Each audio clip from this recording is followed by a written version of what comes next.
বন্ধুরা, প্রায় প্রত্যেকটা বাড়িতেই ঠাকুরঘর থাকে এবং এই ঠাকুরঘরই বাস্তুতে পজিটিভিটি নিয়ে আসার কাজটি করে থাকে। যদি ঠাকুরঘরে কোনো বাস্তুদোষ হয়ে যায় বা আমরা ঠাকুরঘরে যদি সঠিক বাস্তু নিয়ম মেনে পুজো আর্চা না করি, তাহলে কিন্তু হতে পারে বড়সড় সমস্যা। আজকে সহজ ভাষা ধর্মকথায় বাস্তু নিয়ম মেনে কিভাবে ঠাকুরঘরে আমরা পুজো আর্চা করব, কি কি নিয়ম মানা উচিত, সেই বিষয়ে পুঙ্খানুপুঙ্খ আলোচনা করব। আমি আচার্য ঋত্বিক চক্রবর্তী, সহজ ভাষা ধর্মকথার এই নতুন পর্বে আপনাদের সকলকে জানাই সুস্বাগতম। বন্ধুরা, এখনও পর্যন্ত আপনারা আপনাদের প্রিয় চ্যানেল সহজ ভাষা ধর্মকথাকে যদি সাবস্ক্রাইব করে না ওঠেন, তাহলে প্লিজ সাবস্ক্রাইব করুন এবং পাশে থাকা বেল বাটনটা অবশ্যই ক্লিক করে দিন, যাতে পরবর্তী ভিডিও নোটিফিকেশনগুলো আর মিস না হয়ে যায়। সহজ ভাষা ধর্মকথায় আমরা জটিল সমস্যার সহজ সমাধান নিয়মিত তুলে ধরছি। বন্ধুরা, চলে আসছি ঠাকুরঘর সংক্রান্ত বাস্তু নিয়মে। প্রথমেই প্রশ্ন আসে, ঠাকুরঘর আমরা কোন দিকে করব? আমরা অনেকেই জানি ঠাকুরঘর ঈশান কোণে করতে হয়। ঈশান কোণ মানে উত্তর পূর্ব কোণ। বাড়ির উত্তর পূর্ব কোণে ঠাকুরঘর করা সব থেকে উত্তম। কিন্তু সেই স্থানে যদি পুজো আর্চা করা সম্ভব না হয়, ঠাকুরঘর যদি ওখানে করা না যায়, তাহলে কোন দিকে করব? তাহলে আপনারা করবেন উত্তর দিকে বা পূর্ব দিকে। পূর্ব দিকে বা উত্তর দিকেও করা যাবে, যদি উত্তর পূর্ব দিকে আপনাদের করার সমর্থ না হয়, আপনারা যদি করতে না পারেন। বন্ধুরা, এরপরে বলবো কোন দিকে মুখ করে পুজো করা উচিত। আপনাদের মুখ সবসময় থাকবে উত্তর দিকে বা পূর্ব দিকে। আবার বুঝে নিন, আপনাদের মুখ, যারা পুজো করছেন তাদের মুখ থাকবে সবসময় উত্তর দিকে বা পূর্ব দিকে। এই দিকে মুখ করে পুজো করবেন, অর্থাৎ ঠাকুরের মুখ কোন দিকে থাকবে? ঠাকুর থাকবে উত্তর দেয়ালে বা পূর্ব দেয়ালে। যেদিক থেকে ঠাকুরের মুখ, ঠাকুরের ডাইরেকশন আপনাদের দিকে থাকবে, অর্থাৎ ঠাকুরের মুখ থাকবে হয় দক্ষিণ দিকে, না হলে পশ্চিম দিকে। তাহলে বোঝাতে পেরেছি, আপনাদের মুখ থাকবে উত্তর দিকে বা পূর্ব দিকে, অর্থাৎ ঠাকুর আপনারা রাখছেন পূর্ব দেয়ালে বা উত্তর দেয়ালে। সুন্দর করে ব্যাপারটা কিন্তু বুঝে নেবেন। যদি না বুঝতে পারেন কমেন্ট সেকশানে জানান, আমি আরেকবার বুঝিয়ে দেওয়ার চেষ্টা করব। বন্ধুরা, এরপরে চলে আসছি ঠাকুর ঘরে। আপনাদের যখন ঠাকুরঘরটা তৈরি করবেন, সেটা কি সিঁড়ির নিচে করা যায়? অনেকেই সিঁড়ির নিচে করে ফেলেন। না, সিঁড়ির নিচে ঠাকুরঘর কখনো করা উচিত না। বেসমেন্টেও করা উচিত না, বা একদম ওপরে ছাদের মধ্যেও ঠাকুরঘর করা উচিত না। ঠাকুরঘর সবসময় উত্তম হচ্ছে একতলায়, কিন্তু খেয়াল রাখতে হবে তার উপরে যেন কখনো বাথরুম না থাকে। ঠাকুরঘরের পাশে, একদম পাশের দেয়ালে যেন রান্নাঘর না থাকে বা কোনো টয়লেট না থাকে।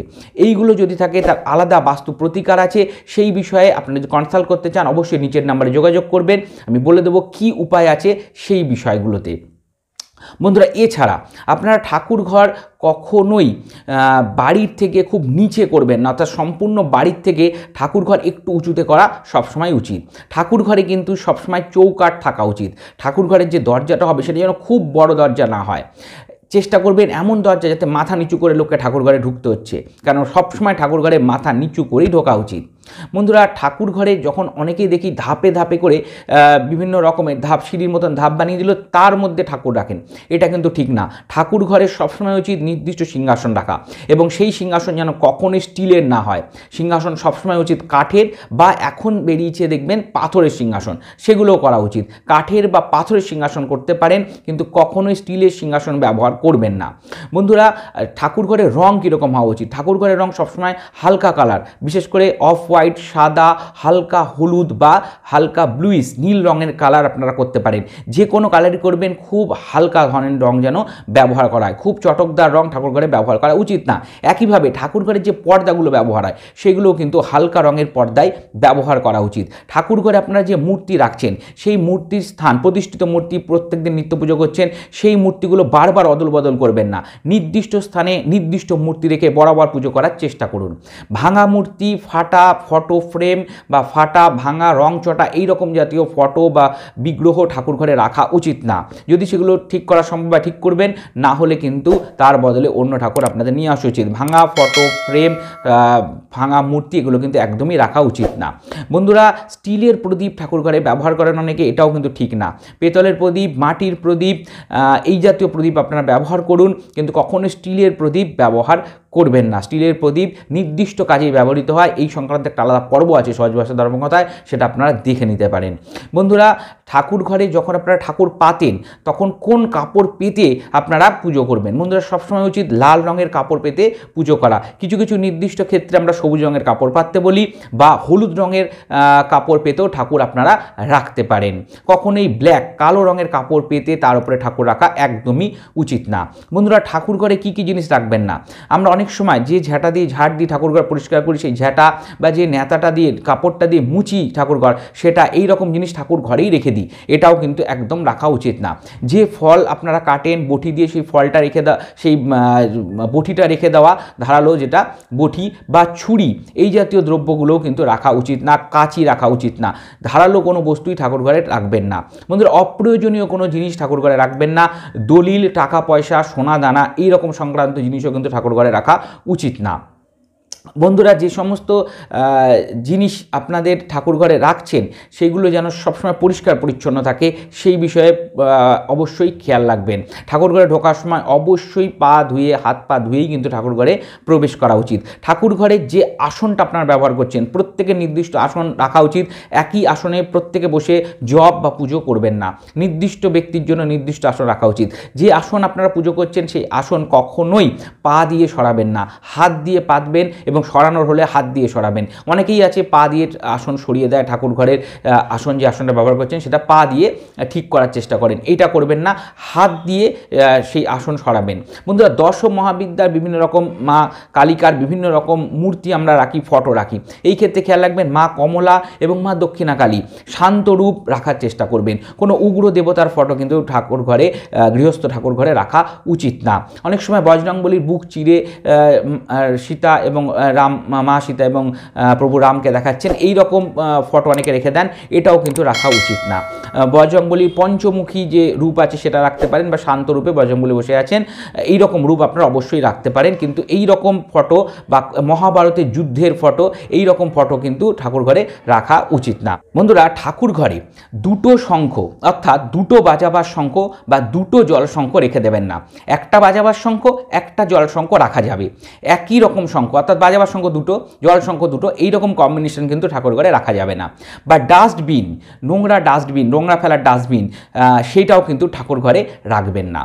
বন্ধুরা, অনেক সময় দেখা যায় ঠাকুর ঘরের যে সিংহাসন আপনারা ব্যবহার করছেন, সেই সিংহাসনের মাথার উপরে অনেক জিনিসপত্র আপনারা রেখে দেন স্টক করে। এই রকম জিনিসপত্রগুলো ঠাকুর সিংহাসনের মাথার উপরে রাখবেন না, অন্য কোনো জায়গায় রাখবেন, কিন্তু ঠাকুর সিংহাসনের মাথায় এই রকম জিনিসগুলোকে জমিয়ে রাখা ঠিক না। বন্ধুরা, ঠাকুর ঘরে আমরা অনেক সময় ক্যালেন্ডার রাখি, একের পর এক ক্যালেন্ডার রাখতে থাকি। অর্থাৎ এই বছরের ক্যালেন্ডার হলো শেষ হয়ে গেছে বছর, ঠাকুর যেহেতু ছিল তার উপরে আরেকটা ক্যালেন্ডার লাগিয়ে দিলাম, এরকমভাবে ক্যালেন্ডার জমাতে থাকি। এইরকমভাবে কিন্তু কখনোই একটা সালের ক্যালেন্ডারের উপর আরেকটা সালের ক্যালেন্ডার জমাতে থাকবেন না। পুরনো ক্যালেন্ডার ফেলে দেবেন, নতুন ক্যালেন্ডারটি শুধুমাত্র রাখবেন। এটা আপনারা সারা বাড়িতেই কিন্তু এই নিয়ম প্রযোজ্য করবেন।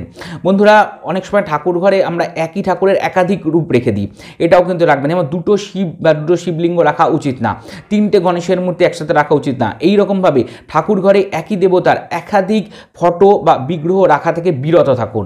একটা দেবতার একটাই ফটো বা বিগ্রহ রাখার চেষ্টা করুন।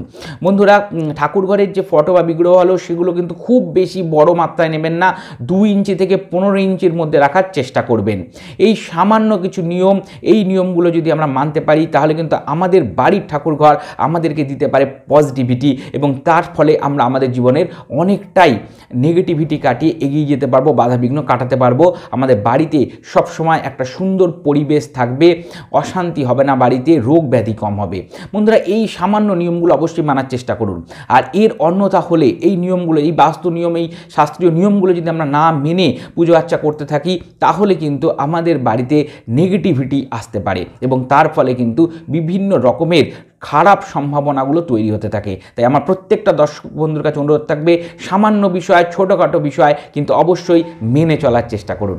আশা করি আপনাদের সামনে আমি তুলে ধরতে সক্ষম হয়েছি ঠাকুর ঘর সংক্রান্ত বাস্তু নিয়ম, শাস্ত্রীয় নিয়মগুলো, যেগুলো অবশ্যই মেনে চলা উচিত। যদি পর্বটা ভালো লেগে থাকে অবশ্যই একটা লাইক দিয়ে আমাকে উৎসাহিত করুন। আর সহজ ভাষায় ধর্মকথায় এরকম আরও পর্ব পেতে সহজ ভাষায় ধর্মকথাকে সাবস্ক্রাইব করুন, পাশে থাকা বেল বাটনটা ক্লিক করতে ভুলবেন না, যাতে পরবর্তী ভিডিও নোটিফিকেশানগুলো আর মিস না হয়ে যায়।